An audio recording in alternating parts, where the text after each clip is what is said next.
Europe ਦੇ ਵਿੱਚ ਕਹਿੰਦੇ ਵੀ ਡੈਡਲੀ ਹੀਟ ਵੇਵ ਆ ਉਸ ਨੇ ਰਿਕਾਰਡ ਤੋੜ ਦਿੱਤੇ ਆ।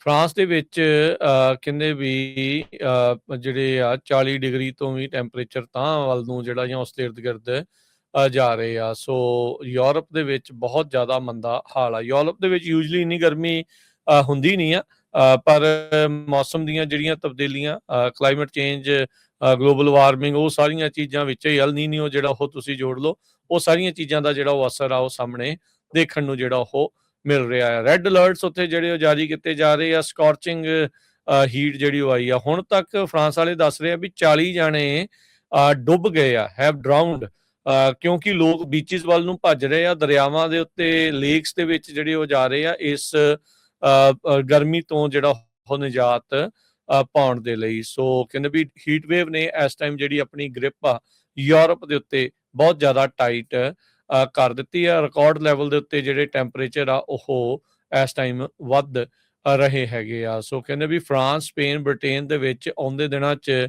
ਹੋਰ ਵੀ ਜ਼ਿਆਦਾ ਟੈਂਪਰੇਚਰ ਜਿਹੜਾ ਉਹ ਵਧਣ ਦੀ ਸੰਭਾਵਨਾ ਜਿਹੜੀ ਉਹ ਹੋਈ ਆ। ਇਸ ਕਰਕੇ ਜਿਹੜਾ ਪਬਲਿਕ ਟਰਾਂਸਪੋਰਟ ਦੇ ਵਿੱਚ ਵੀ ਬਹੁਤ ਸਾਰੀਆਂ ਡਿਸਰਪਸ਼ਨਸ ਆ ਉਹ ਸਾਹਮਣੇ ਜਿਹੜੀਆਂ ਉਹ ਆਈਆਂ ਆ।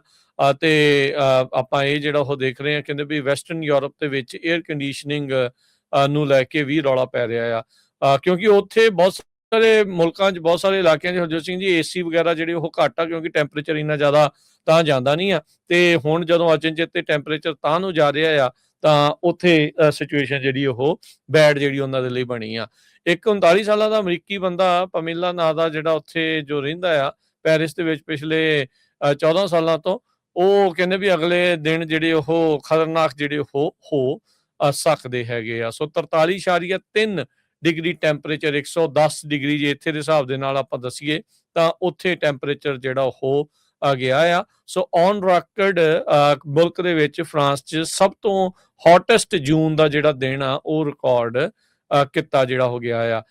ਇਸ ਗਰਮੀ ਦੇ ਜਿਹੜਾ ਚੱਲਦੇ ਹਰਜੋਤ ਸਿੰਘ ਜੀ, ਸੈਂਕੜੇ ਜਿਹੜੇ ਸਕੂਲ ਨੇ ਫਰਾਂਸ ਦੇ ਵਿੱਚ ਤੇ ਹੋਰ ਇਲਾਕਿਆਂ 'ਚ ਉਹਨਾਂ ਨੇ ਬੰਦ ਜਿਹੜੇ ਉਹ ਕਰ ਦਿੱਤੇ ਆ, ਤੇ ਐਮਰਜੈਂਸੀ ਮੀਟਿੰਗ ਜਿਹੜੀ ਉਹਨਾਂ ਨੇ ਸੱਦੀ ਜਿਹੜੀ ਉਹ ਹੈਗੀ ਆ। ਸੋ ਅਥਾਰਟੀਜ਼ ਦੇ ਦੁਆਰਾ ਕਹਿੰਦੇ ਵੀ ਅਲਕੋਹਲ ਪੀਣਾ, ਸ਼ਰਾਬ ਪੀਣਾ ਪਬਲਿਕ ਏਰੀਆ ਦੇ ਵਿੱਚ ਉਹਨਾਂ ਨੂੰ ਬੰਦ ਕਰ ਦਿੱਤਾ ਆ। ਵਿੱਚ ਹੀ ਜਿਹੜਾ ਉਹ ਪੈਰਿਸ ਹੈਗਾ, ਕਹਿੰਦੇ ਵੀ ਸੇਫਟੀ ਕੰਸਰਨਸ ਨੂੰ ਜਿਹੜਾ ਉਹ ਲੈ ਕੇ। ਉਧਰ ਸਪੇਨ ਦੀ ਜਿਹੜੀ ਕੈਪੀਟਲ ਮੈਡਰਿਡ ਆ, ਉੱਥੇ ਵੀ ਇੱਕ ਜਿਹੜੀ ਵਰਲਡ ਕੱਪ ਦੇ ਮੈਚ ਹੋਣਾ ਸੀ ਸਾਊਦੀ ਅਰੇਬੀਆ ਦੇ ਉਲਟ, ਉਹ ਜਿਹੜੀ ਸਕਰੀਨਿੰਗ ਹੋਣੀ ਸੀਗੀ ਪਬਲਿਕ ਰੂਪ ਦੇ ਵਿੱਚ, ਉਹ ਵੀ ਉਹਨਾਂ ਨੂੰ ਕੈਂਸਲ ਜਿਹੜੀ ਉਹ ਕਰਨੀ ਪੈ ਗਈ, ਕਿਉਂਕਿ ਸਪੇਨ ਦੇ ਵੀ ਕਈ ਇਲਾਕਿਆਂ ਦੇ ਵਿੱਚ 44 ਡਿਗਰੀ ਟੈਂਪਰੇਚਰ, 111 ਡਿਗਰੀ ਫਾਰਨਹਾਈਟ ਤੱਕ ਜਿਹੜਾ ਉਹ ਚਲਾ ਗਿਆ।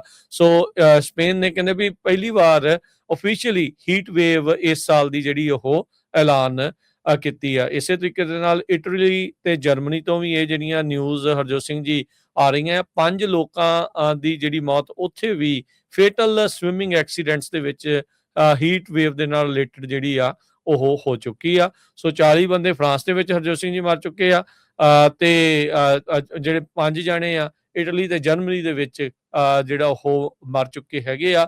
ਬ੍ਰਿਟੇਨ ਦੇ ਵਿੱਚ ਜਿਹੜੇ ਪੁਰਾਣੇ ਘਰ ਆ, ਜਿਹੜੇ ਕਹਿੰਦੇ ਵੀ ਮੋਟੀਆਂ ਜਿਨ੍ਹਾਂ ਦੀਆਂ ਕੰਧਾਂ ਆ, ਉਹਨਾਂ ਦੀ ਇਨਸੂਲੇਸ਼ਨ ਜਿਹੜੀ ਉਹ ਹੈਗੀ ਆ ਵੀ ਵਿੰਟਰਸ ਦੇ ਵਿੱਚ ਗਰਮ ਜਿਹੜਾ ਉਹ ਰਵੇ। ਤੇ ਹੁਣ ਗਰਮੀ ਕਹਿੰਦੇ ਇੰਨੀ ਹੋਈ ਪਈ ਆ ਵੀ ਉਹਨਾਂ ਘਰਾਂ ਦੇ ਵਿੱਚ ਰਹਿਣਾ ਜਿਹੜਾ ਉਹ ਬਹੁਤ ਜ਼ਿਆਦਾ ਔਖਾ ਆ। ਕਹਿੰਦੇ ਵੀ ਇਸ ਟਾਈਮ ਹੀਟ ਟਰੈਪ ਦੇ ਵਾਂਗੂ ਉਹ ਜਿਹੜੇ ਘਰ ਦਾ ਕੰਮ ਜਿਹੜਾ ਉਹ ਚੱਲ ਰਿਹਾ ਆ। ਸੋ ਯੂਰਪ ਜਿਹੜਾ ਹਰਜੋਤ ਸਿੰਘ ਜੀ ਜੇ ਦੇਖਿਆ ਜਾਵੇ ਤਾਂ ਕਾਫੀ ਜ਼ਿਆਦਾ ਜਿਹੜਾ ਐਕਸਪੋਜ਼ ਇਸ ਬਹੁਤ ਸਾਰੀਆਂ ਚੀਜ਼ਾਂ ਦੇ ਵਿੱਚ ਹੋ ਰਿਹਾ ਆ। ਓਵਰਆਲ ਉਹਨਾਂ ਦੀ ਵਰਲਡ ਲੈਵਲ ਦੇ ਉੱਤੇ ਜੀਓਪੋਲੀਟੀਕਲੀ ਕਿੰਨੀ ਕੁ ਉਹਨਾਂ ਦੀ ਸਾਰ ਆ, ਕਿੰਨੀ ਕੁ ਹੈਗੀ ਆ ਰਸ਼ੀਆ ਨੂੰ ਲੈ ਕੇ। ਹੁਣ ਜਦੋਂ ਸਿਆਲ ਸੀਗੇ, ਜੇ ਉਹਨਾਂ ਨੂੰ ਤੇਲ ਤੇ ਉਹ ਗੈਸ ਨਹੀਂ ਮਿਲ ਰਹੀ ਸੀ ਤਾਂ ਵੀ ਇਹ ਪਰੇਸ਼ਾਨੀ ਆ, ਤੇ ਹੁਣ ਹੀਟ ਵੇਵ ਦੇ ਲਈ ਵੀ ਉਹਨਾਂ ਦੀ ਕੋਈ ਬਾਹਲੀ ਜ਼ਿਆਦਾ ਤਿਆਰੀ ਜਿਹੜੀ ਉਹ ਨਹੀਂ ਆ। ਐਨਰਜੀ ਚਾਹੀਦੀ ਆ ਏਸੀ ਚਲਾਉਣ ਦੇ ਲਈ, ਉਹ ਚੀਜ਼ਾਂ ਨੂੰ ਲੈ ਕੇ ਜਿਹੜੀ ਉਹ ਮੁਸ਼ਕਲ ਇਸ ਦੇ ਵਿੱਚ ਆ ਰਹੀ ਆ। ਤੇ ਪਰ ਕਿਉਂਕਿ ਹੁਣ ਆਪਾਂ ਨੂੰ ਪਤਾ ਹੀ ਆ ਵੀ ਇਹ ਚੇਂਜਸ ਤਾਂ ਗਲੋਬਲ ਜਿਹੜਾ ਵੈਦਰ ਦੇ ਵਿੱਚ, ਕਲਾਈਮੇਟ ਦੇ ਵਿੱਚ ਚੇਂਜਸ ਜਿਹੜੇ ਉਹ ਆਪਣੇ ਸਾਹਮਣੇ ਹੀ ਆ, ਇਹ ਤਾਂ ਹੋਣੇ ਹੀ ਹੋਣੇ ਆ। ਸੋ ਉਹਦੇ ਲਈ ਮੁਲਕਾਂ ਨੂੰ ਹੁਣ ਆਪਣੇ ਆਪ ਪੱਧਰ ਦੇ ਉੱਤੇ ਤਿਆਰ ਰਹਿਣਾ ਚਾਹੀਦਾ ਆ। ਤੇ ਹੀਟ ਵੇਵਸ ਦੇ ਨਾਲ ਕਈ ਜਿਹੜੇ ਨਿਊਕਲੀਅਰ ਪਾਵਰ ਪਲਾਂਟ ਆ ਸਾਊਥ ਵੈਸਟ ਫਰਾਂਸ ਦੇ ਵਿੱਚ, ਉਹ ਸ਼ਟ ਡਾਊਨ ਕਰ ਦਿੱਤੇ ਗਏ ਆ। ਕਹਿੰਦੇ ਵੀ ਰਿਵਰ ਗਰੋਨੀ ਦੇ ਉੱਤੇ ਜਿਹੜਾ ਟੈਂਪਰੇਚਰ ਆ 28 ਡਿਗਰੀ ਸੈਂਟੀਗ੍ਰੇਡ ਤੇ ਪਹੁੰਚ ਚੁੱਕਾ ਹੈਗਾ। ਫ੍ਰੈਂਚ ਲਾਜ਼ ਦੇ ਮੁਤਾਬਕ ਜਿਹੜੇ ਇਹ ਰਿਐਕਟਰਸ ਆ ਕੂਲ ਕਰਨ ਦੇ ਲਈ ਪਾਣੀ ਲਈ ਵਰਤੇ ਜਾਂਦੇ ਆ ਤੇ ਉਸ ਟੈਂਪਰੇਚਰ ਤੋਂ ਵੱਧ ਕਹਿੰਦੇ ਟੈਂਪਰੇਚਰ ਨਹੀਂ ਹੋਣਾ ਚਾਹੀਦਾ। ਡੱਚ ਦਾ ਜਿਹੜਾ ਵੈਦਰ ਸਰਵਿਸ ਆ KNMI ਉਹਨਾਂ ਨੇ ਵੀ ਕੋਡ ਔਰੇਂਜ ਜਾਰੀ ਕੀਤਾ ਹੈਗਾ। ਕਹਿੰਦੇ ਪਈ ਡੇਂਜਰਸ ਵੈਦਰ ਹੈਗਾ ਆ ਇਹ ਸਦਰਨ ਤੇ ਸੈਂਟਰਲ ਏਰੀਏ ਦੇ ਵਿੱਚ। ਬੈਲਜੀਅਮ ਦੇ ਵਿੱਚ ਵੀ ਇਹ ਸਿਚੁਏਸ਼ਨ ਆ। ਸੋ ਯੂਰਪ ਦੇ ਵਿੱਚ ਬਹੁਤ ਤਕੜੀ ਜਿਹੜੀ ਹੀਟ ਵੇਵ ਆ ਉਹ ਆਈ ਹੋਈ ਹੈਗੀ ਆ।